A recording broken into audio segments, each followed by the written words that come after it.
Thank you everyone for joining us, being the bold and the brave, or the boring like me that went to sleep early. Great, so we're going to try and lighten up this discussion to the right forum. It's a very important topic and one that I think it's very challenging, but still sometimes a bit technical, so we're going to try and keep this not too technical. Let's first start with a really brief introduction of who you are and how you got to speaking about security in front of 15 people in a football stadium.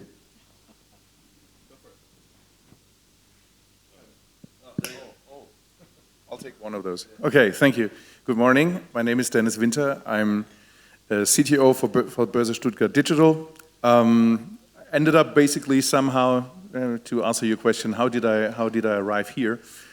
Because for the last 10 years I was somehow busy making financial services available to the people out there. So I used to work in fintech for a while, and for a year now I'm responsible for the technology of the crypto business of Boerse Stuttgart, basically. So I would say Boerse Stuttgart is offering crypto trading, so I see myself more as maybe like a day walker in Web3 somehow. So Web2 still, but making it accessible, or making through accessible to Web3. Nice to meet you. How I came up here? Probably because my name is Dyma, I'm Ukrainian. Probably because I love crypto, I love and hate it. And my journey in crypto started in 2017. Me and our company, Hacken, which is one of the biggest cybersecurity company in crypto space, 150 people, a lot of different products, including bug bounty, with huge hackers community. So we're whistleblowing, we're trying to build the industry, we're trying to build the standards, security standards in the industry. Because what is going on in our industry is like a lot of hacks, scams and frauds. This is something that really bothers me and Hacken. And probably it will be useful to share our path, and that's why I'm here. My role right now at Hacken is chairman. I left the CEO position to take some other, to lead some other projects in the ecosystem. Thank you. My name is Jiang. I'm a Chief Business Officer of CertiK. I joined the company in 2021. The company is based in US. Same as Hacken, we're a security service provider to this industry, and the company has been starting around the same time as Hacken. Yeah. Thank you, everyone. My name is Yannik Heinze. I'm CEO at Softstack. We actually started like at the same time, all the three companies, and it's the first time being on stage with you guys, so exciting. Yeah, we're doing like service providing business on cybersecurity and software development. Yeah, and how did you got into crypto? It was like actually as a cybercrime investigator before what I studied. And then I figured out like, okay, there's Monero, Bitcoin, and there's much more behind that stuff. That's not only like used in darknet forums, it's also used for doing good stuff and as well building the new technology for the future of finance, right? And yeah, I mean, still after that many years, looking at the industry, we still have to act like a finance industry, I think, especially on the security sector. But we will definitely talk more on that on this panel. Yeah, who would have known when you all started? By the way, my name is Itai. I'm from MarketAcross. We're a marketing and PR agency. Been in the space since 2017. Also represented some of the people on stage. Who would have believed back in the day that we'd live in a world where the elected president of the United States today has a utility coin, 2 meme coins, a stable coin, and 4 or 5 publicly traded outfits on this asset. So yeah, what a time to be alive. Perfect, so let's kind of dive straight into it. We're also slowly but surely filling up the room. So the title of the panel is Smart, Secure, Scalable Security Standards and Tech Adoption in Web3. It's a lot of buzzwords. I'll start with just a very simple, let's start from like the core. is there actually a set playbook for TradFi companies to enter the space in a safe, scalable, and compliant way? Is this panel a future talk or a present talk? Please, let's give it to you, sir. So I think when you're dealing with technologies like blockchain, which is like inherently complex and where it needs people to really like dive in and to understand like the ins and outs, even though like a block cipher as such is not too complicated, but like everything around it, all the use cases that you put on top of it, I would say there can't be like this one playbook basically, because all the traditional companies that want to go into this specific field, they need to wrap their heads around what is necessary to really employ this technology in a way how it's really bringing all the benefits.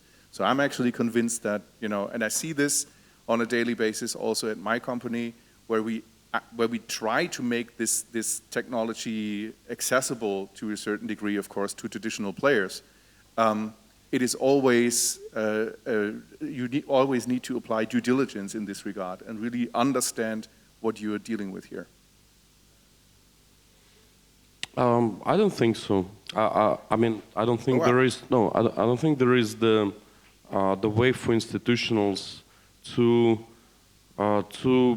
invest in crypto without the risk of losing their jobs. Simply because there is no industry accepted risk scores for those assets that they might be interested, like either it's a coin or liquidity pool. And another problem, and why is that, is because it's quite complicated to gather the data about the security stance of the projects. We did a good thing as the players in the industry that at least community is asking for smart contract audits right now. Even though that's in most of the cases it's just a smart contract audit of a small token, but the whole ecosystem is being unaudited. We're gonna get to those questions about the audits and real-time audits. Yeah. So the audit relevancy also and audit coverage is a very big issue in our industry. No one is monitoring it. Also, we don't have on-chain proper, infrastructure, on-chain monitoring infrastructure, and all this combines into the huge risks that institutional managers, they just simply don't want to take it. They don't, in for example, traditional industry, like if you buy Intel, no one's gonna blame you if the Intel is... We talked about this yesterday, that one of the hard problems for adoption of blockchain in general in enterprises, someone told me this years ago, he's like, no one got fired for choosing AWS. So, it's hard to take that risk internally as because enterprise also has enterprise employees. And, these people sometimes are motivated a bit different than the fast founder-based type of people. I think it's a culture shock for both sides. From the TradFi is that, we start seeing the traditional finance guys are stepping into the blockchain like 4 years ago. Like one of the company that we work with, NYCB, they're one of the first one deploy a provenance chain that promotes the interbank transactions. But on the other hand, I think it's a culture shock for them as far as, when they try to adapt to the blockchain, adapt to the different tokens, different assets, how fast it is, how fast evolving the whole industry is. I don't think they're prepared for all the conditions that we have been dealing with. But on the other hand, they're the ones who will be driving some of the standards from the Web 2 to the Web 3. We're seeing that trend as well. Yeah, I would say especially for TradFi, I mean, what's stopping them, right? I mean, they could enter any time, but the talks are always the same. If you got the tech team within a TradFi company and they want to move forward, they want to move fast, and then they get into the second stage, which is compliance. And then everything is stopping. I mean, for digital asset, that might be fine. If you want to go forward, like as a TradFi and move into like any DeFi protocols, I would say like there's not much going on right now on TradFi right now. I think this will change in the next 5 years, 100% sure. But we need like more like data points, what Dyma as well said. Like we need more rating agencies, more like the actual tools that the TradFi industry is already using in the traditional finance world. That needs to be adopted into crypto. But there's companies coming up now in that rating agency space, and as well like proper risk metrics on all that assets, but it's definitely lacking on like DeFi protocols right now. That might be stopping TradFi right now to go like full metal jacket into crypto, but I mean at least like digital assets. Yeah, and the TradFi players are getting into the space very fast too. We see SP 500, the Moody's are getting into the rating business. Yeah, starting. They will not succeed. All right. I love the cynicism on the morning. I like the confidence. Yes. Me and Dyma have seen too much. So actually, I think we started to answer this, but I want a more clear answer. And also, I'll give my opinion a bit. So my opinion is, and I think I'm not the only one, is that the blockchain industry has a bit of infrastructure bubble when you come to that, at least when it comes to the valuations of a lot of these things. There's just been endless amounts of different layers come in. There was a report about 2 years ago that at some point there was more than 350 VC-backed Ethereum L2s. Don't know why you need all of those. So there's a feeling that there's a bit of an infrastructure bubble. I'll ask you guys as the security side, of course there's a little more nuances, but do we still need more infrastructure? As again, Dyma said there's things that can't be done on-chain or whatever.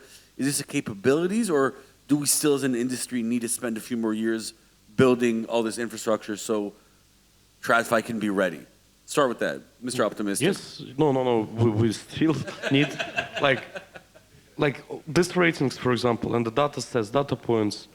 CertiK is doing good job, but not enough. That hurt him. That really hurt him to say CertiK is that. a unique company. It's a company who has funding already, and like to find funding for these data sets that you cannot monetize is hard. It's difficult. Yeah, you are searching for funds, you know, and for the infrastructure that will complicate the industry, and it will make the scammers, fraudsters, hackers' life more difficult. But investors doesn't want it. They want this industry to keep being untransparent. I'm serious. Investors like the big funds, they want to keep this untransparency of our industry because they love the volatility, they love the speculation element, and simply like when you come to them with the idea that okay, this project will make will make this industry a better place, probably it's not going to make a lot of money. Probably it's even going to be loss-making, so investors doesn't fund it. And to build this infrastructure element, you need like serious funding. So yeah, I mean, all hope on CertiK and us that we will not spend money, we will not distribute dividends, and we will finish the job to make the proper ratings of, and include in our assessments, the relevancy of the audits, the coverage of the audits, and other, like especially supply analytics that is very, very needed. I take the opinion that, yeah, we definitely need more infrastructure. And it's infrastructure itself, the word itself covers so many aspects of it. For instance, you know, the Bybit incidents, they really drive the, after the Bybit incidents, now you see that there is a very strong drive for the enterprise wallet infrastructures being built. And that wasn't, you know, the demand there wasn't there even last year. So I think it's as needed base. There's definitely a lot of money needs to be spent in this area, and that's our opportunity. But you know, each company will make their own decisions on what to invest and try to make the investors happy from that perspective. Yeah, I would say like we need more, like definitely more tools, more infrastructure, but on the enterprise level. I think on the Web3 native level, we got already like lots of infrastructure stuff. I mean, I can't count like how many L2s we now have, or L1s, however they call it, on Avalanche. We're like hundreds of L1s launching each day. I mean, it's like a hacker dream, right? Lots of attack surfaces, new coins getting circulated. We're going to get to vibe coding in a bit, yeah. Vibe coding for smart contracts. So, yeah. It's good. I mean, but it's good for our industry, right? There's lots of infrastructure that could be audited. So, but it's definitely not like good for the industry, the Web3 industry itself, to like set up that many chains. I mean, I think that should be stopping somehow in some way, because you don't need like for any new infrastructure, like for any new DeFi protocol, like an own chain. It doesn't make any sense. There will be definitely like more mergers happening in the future. I'm pretty sure, but like enterprise infrastructure, that's definitely like left out in our industry still. Should be increased in the future. Yeah, go for it. Okay, so actually, what can I say? I mean, I would consider myself as an infrastructure provider in that sense. So of course we need more, but in a sense of helping companies, TradFi companies, also to really like access this whole Web3 market in that sense. Additionally, I mean, infrastructure is like, you know, whatever you make out of it. I feel like if we just add more, just as you said, just more and more blockchains just to the game, it doesn't really help you. What definitely would help is, and we see this also with the Bybit hack, just an evolution of the concepts that are already there, because there is already like a lot of value in the field, but really looking into how we can improve this and how we can make certain things a little bit more transparent as it naturally already is. That would definitely help, in my understanding. I would say even like we need more, I will say this carefully, it's a German company like SHP, like enterprise-ready Web3 tools, infrastructure, that would be good. When you say that, does that mean infrastructure ready when it comes to like regulation and compliance, GDPRs or whatever, or like actually good enough? Because I think there's a very big difference.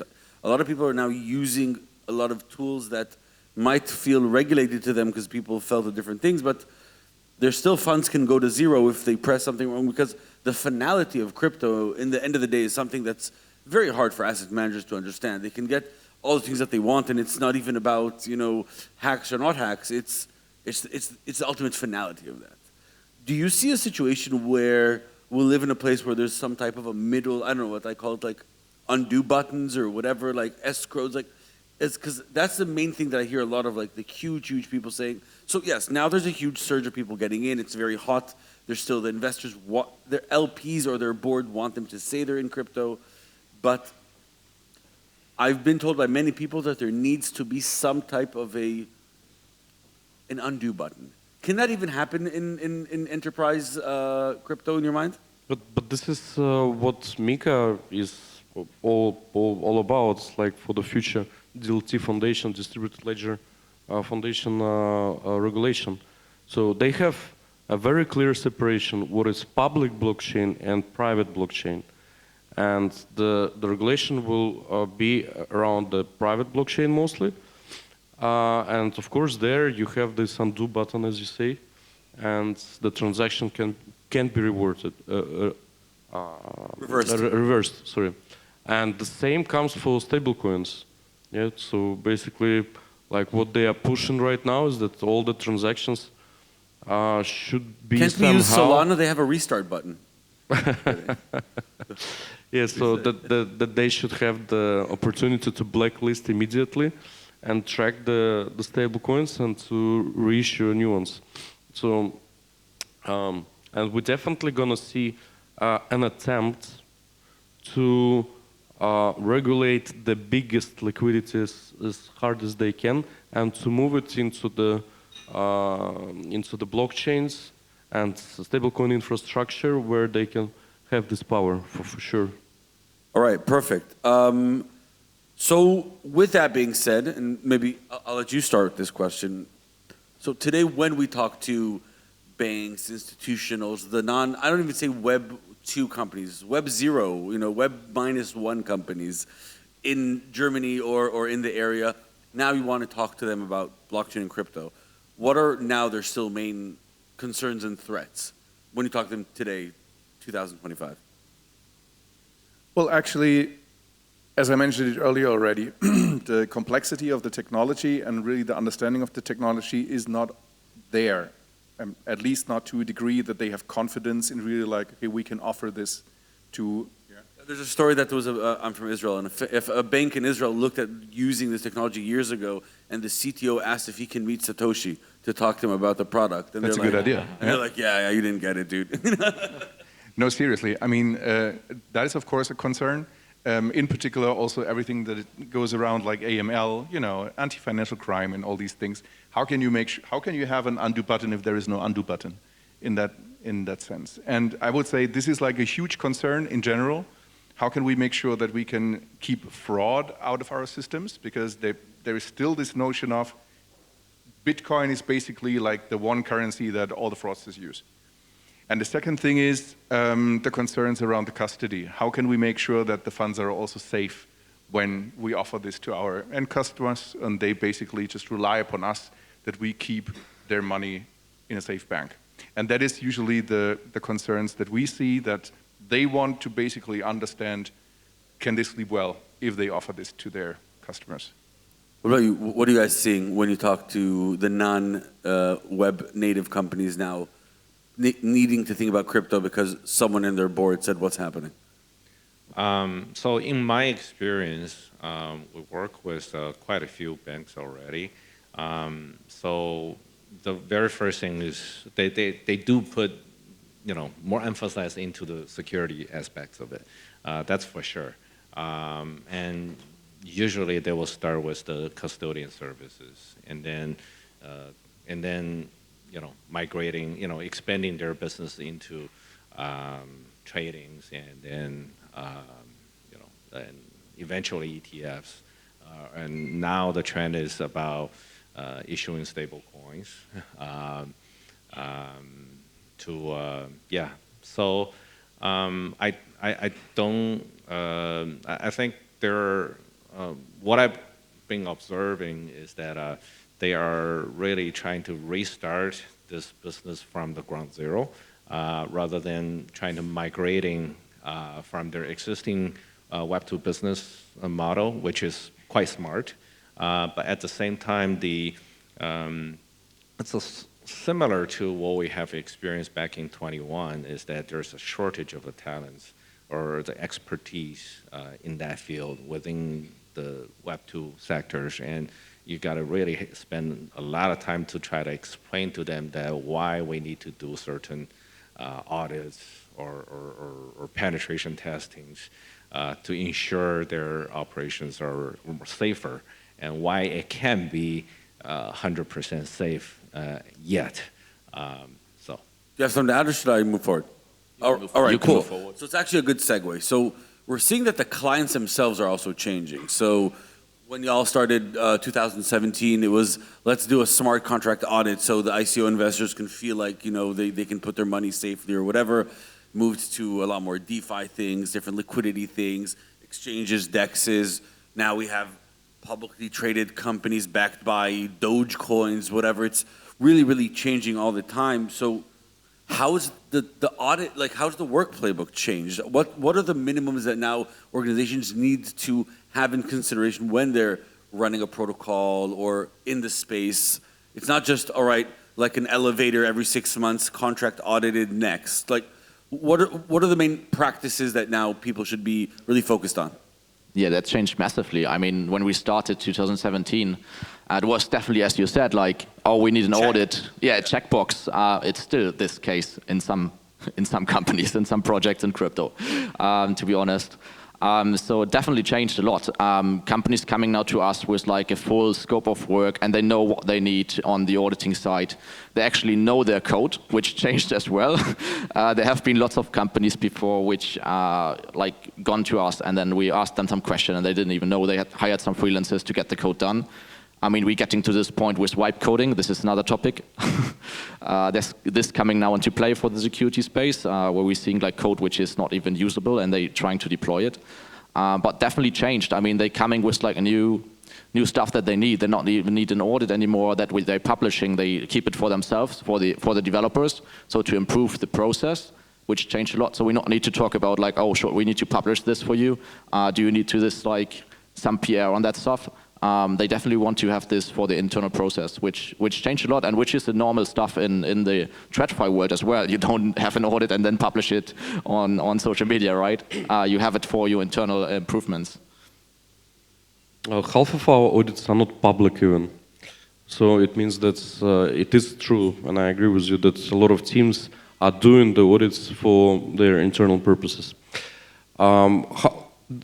We're still like moving quite slow from this progress that we have when like CoinMarketCap introduced the audit pages, or CoinGecko started to give the ranks for the companies for the security. Like for example, the best practices right now is to have not just smart contract, like let's say smart contract audit, then bug bounty. Then pen tests on your DApp infrastructure, bug bounty on DApp infrastructure. And then to also have the on-chain monitoring on your smart contracts with the proper circuit breakers that can be triggered and that can pause the protocol, and they can protect the liquidity. And all of this, of course, should have a very robust operational security best practices, and even probably the third-party assessments with some certificates. Yeah, I'm not, for example, there is cryptocurrency security certificate, C4, and if Bybit was following all the guidelines from the C4, they would never have this one point of failure when transferring the cold wallets. So yeah, briefly like this. What are you looking at when you, again, on the other side, what are the type of expectations that you want to see? A company saying, we're good, we're in the space, we're looking at it. What type of third-party validation are you looking for? You know, smart contract audit, it could be in the world of forensics, I know, chain analysis, review of wallets. What's like the standards today? I don't think that there are already standards established in this regard, but in general, you know, as we are getting towards a certain kind of, I'm hesitant to say the word, mass adoption, it is somewhat there in my understanding. You basically have to increase the standards. You have to basically prove that what you're doing has integrity. And in that sense, if we're looking into something like that, it would always be like, you know, have you gone through an audit with like with a party that is trustful, where we basically say, okay, we've seen that they know what they're doing.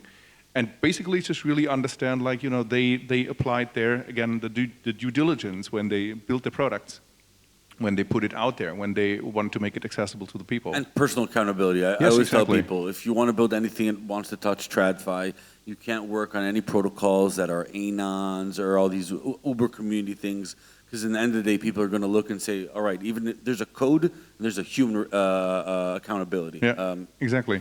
All right, perfect. Two last questions for us. So the issue of hacking in general, phishing attacks, Lazarus Group, North Koreans or whatever, is really, really insane. I can tell you I've been in crypto for 8 years, and we were attacked, and I was even someone put a malware on my computer. We just don't keep a lot of money on our MetaMasks. But it's really, really getting very sophisticated. Now, these aren't really Web3 hacks. These are Web2 hacks. It's just the finality of Web3 and money. So do you think that maybe we focused way, way too much on the B2B, Fireblock C, CertiK, Hacken services and products, and really maybe didn't think enough about B2C? Because Right now, I can tell you from people inside MetaMask, this is a huge issue. Something that people thinking it can really, really harness or hurt mass adoption, especially when looking at AI and just all these just multiple running hacks all the time and all these little funnels. What are your thoughts on that? And let's try and do it quick because we have 2 minutes. I want to do one more question. I think, first of all, I think MetaMask is doing a good job. It's not about MetaMask per se. I'm using them as the go-to for B2C main wallets. But it's not a MetaMask responsibility to protect us all. Yeah, but in any case, those protection things are not by default. And if you go and check your security settings for MetaMask, they have this like the stage where they analyze what you signed before you sign and give you a warning if you are signing some shit. Hackers will always be a little bit ahead of security. It's just cat and mouse game. Will always be like this. Let me share with you some interesting insight. The situation with companies hiring Northern Koreans is that bad that the biggest whistleblowers like Zach BTC or some CZ, they are not telling all the facts. So the Northern Koreans, like a lot of teams, are trying to find Asian or Chinese, or Korean employees, like with technical background, to kind of work and penetrate that market, and they receive some good CVs, and those guys can pass very well, very good the job interview, the tests, and they also can pass very well the KYC, and they show you Taiwanese passports, and they pass the KYC, and everything's fine. And the situation that so many companies have the North Korean employees, and they don't even know right now. We had a client that had his protocol hacked for a huge part of its money, and with the issues, something about the multi-sig and what he signed in the contract, and he actually let in the signature someone get into the funds. And I said, how didn't you see that? He's like, because the North Koreans are the guys that built me my dashboard. I couldn't see it. But so yes, it's a big question. The question I'm asking is, do you see a potential room for a boomer innovation, or maybe founders thinking about what they want to do in the B2C space? Because it looks like we're really stacking up on a lot of different things on the B2B space. I'm not familiar, other than, again, different things that looking at smart contracts and maybe trying to warn us before we sign, about that. And maybe we'll tie that into the last question already, because we're, whatever. That plus vibe coding now. So again, everyone knows about vibe coding, all these apps that you can just build yourself in a few minutes. That's going to get even harder now for B2Cs. So we're out of time. Everyone take like last seconds on how we as an industry, we've protected the banks, so now they can come. How do we make sure that the mom and pops don't get wrecked on the other side? I think that's still a massive problem, and it as well comes with vibe coding, because now anyone is able or capable to build like a fast website which looks like legit, and where you can buy some tokens. And I mean, most of the hacks on B2C coming with greed, in my opinion, because people are getting like blind if they seeing like numbers and some increase on like their capital, and they just blindly trusting any website. And with vibe coding, I mean, you got now the tools to like actually build up these websites in 10x the speed and pump up hundreds of these websites and infiltrate B2C like customers on that side. I think like the wallets have to definitely improve on that. I mean, there's lots of things already happening on the wallet side where you get flags on potential scam sites. But at the end of the day, I mean, it's education, and I think like there's lots of here as well some boosters where you can get educated on crypto. And I think if you're on crypto, you should definitely take this route and like educate yourself on like how to like watch like the space and like how you detect like crypto scams. And maybe sometimes remind yourself of not being too greedy if there's like huge returns on it, and think twice. Like 90% APY is like mostly dangerous. Yeah. All right, perfect. Let's lock it up for us. Go for it. Okay, so I think that in particular, companies that really like offer trading to end customers need to make sure, and this is the red race, need to make sure that they are always a little bit ahead of the fraudsters. You know, make sure that they take down all the fake websites that are spun up. And I think this is definitely, there is a lot of improvement that we can still do there. We're good, we have a lot of automation in place for that, but still the fraudsters are catching up.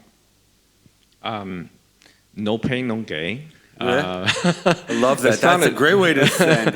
It's kind of cold, but it's the fact. If you look at how, it's been only 10 years for the crypto industry to grow. And if you look at the traditional finance sector, it's, we see the modern systems being built starting like in the late 19th centuries and all the way to here.